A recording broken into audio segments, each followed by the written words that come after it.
नमस्कार, मी अर्चनाज रेसिपीजमध्ये आपलं खूप खूप स्वागत। आज आपण बनवणार आहे आषाढ स्पेशल मटण।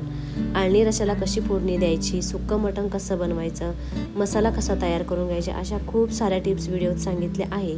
तर व्हिडिओ सविस्तर बघा। आवडल्यास लाईक कमेंट शेअर करा। चॅनलवरती नवीन असाल तर चॅनलला सबस्क्राईब करा आणि फॉलो करा।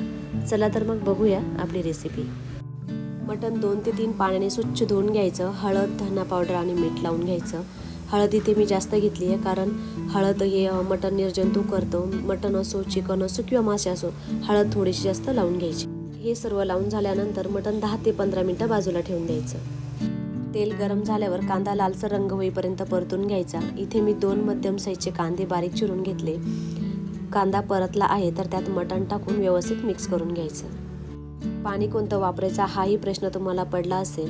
कुकर किंवा पातेल्यात आपण ज्या भांड्यात मटण करतोय त्याच्यावर झाकण ठेवायचं आणि त्याच्यात पाणी गरम करायचं। तेही नाही जमलं तर सरळ पातेल्यात पाणी गरम करून घ्यायचं आणि गरम पाणी टाकून द्यायचं। तुम्हाला किती आळणी रस्सा हवा त्यानुसार पाणी टाकायचं। झाकण लावून 3 ते 4 शिट्ट्या करून घ्यायच्या। 4 शिट्ट्यांमध्ये मटण शिजलं नाही तर चेक करून परत एखादी शिट्टी करून घ्यायची। मटण शिजायला टाकले तर मसाला तयार करून घेऊ। 4 लवंग, 4 काळी मिरी आणि छोटासा दालचिनीचा तुकडा टाकून तसेच 1 चमचा तीळ आणि 1 चमचा धने टाकून हलकेसे भाजून घ्यायचे। त्यानंतर थोडंसं तेल टाकून इथे मी 2 मध्यम साईजचे कांदे घेतले। ते उभे कापून कांदा थोडासा लालसर होईपर्यंत परतून घ्यायचा।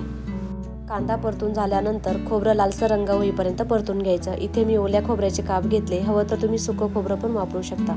सुकं खोबरं घ्या किंवा ओलं खोबरं घ्या, किसून घेतलं तरी चालेल। लसूण, हिरवी मिरची आणि अद्रक हे सुद्धा थोड्याशा तेलात परतून घ्यायचं।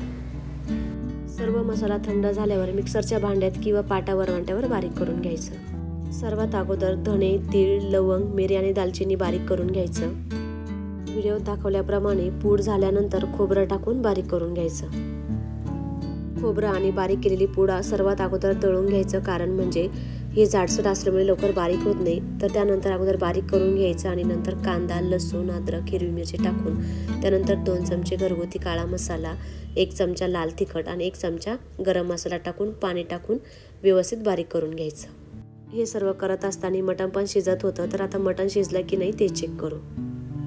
मटण शिजलं आहे तर पीस आणि रस्सा बाजूला करून घ्यायचा। तेल गरम झाल्यावर बारीक केलेलं वाटण टाकून मिक्स करायचं आणि तेल सुटेपर्यंत व्यवस्थित परतून घ्यायचं। कुठलंही काम जर स्टेप बाय स्टेप केलं तर ते कमी वेळेत होतं, तसेच ते पटकन होतं। जसं की आपण मटण शिजेपर्यंत मसाला भाजून तळून झाला। जेवढं वाटण परतून घेतलं ना तेवढंच मटण चवदार बनतं। वाटण आणि मसाले परतून तेल सुटेपर्यंत 7 ते 8 मिनिटं लागले मला।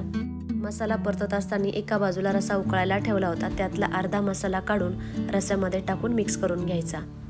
रस्सा हा मंद आचेवर उकळून त्यात 1 चमचा गरम मसाला टाकायचा आणि परत एकदा मिक्स करून घ्यायचा। रस्सा जेवढा मंद आचेवर उकळला ना तेवढा तो चविष्ट बनतो। रस्सा चांगला उकळला आहे तर त्यात कोथिंबीर टाकून मिक्स करून घ्यायचं आणि गॅस बंद करायचा। त्यानंतर उरलेल्या वाटणमध्ये मटण टाकून मिक्स करून घ्यायचं। मसाला आणि वाटण मिक्स करून झाल्यानंतर जर कोरडं वाटत असेल त्यात आपण जो रस्सा बनवला आहे तो पण तुम्ही टाकू शकता।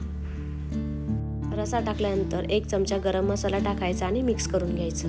रस्सा आणि मटण बनवताना चेक करून घ्यायचं। आळणी असेल तर मीठ टाकून घ्यायचं आणि कोथिंबीर टाकून मिक्स करायचं। खूप सोपी रेसिपी आहे, तसेच ती पटकन होणारी आहे। आषाढ स्पेशल सुक्कं मटण आणि रस्सा तयार झाला। व्हिडिओ आवडल्यास लाईक कमेंट शेअर करा आणि चॅनलला सबस्क्राईब करा आणि फॉलो करा।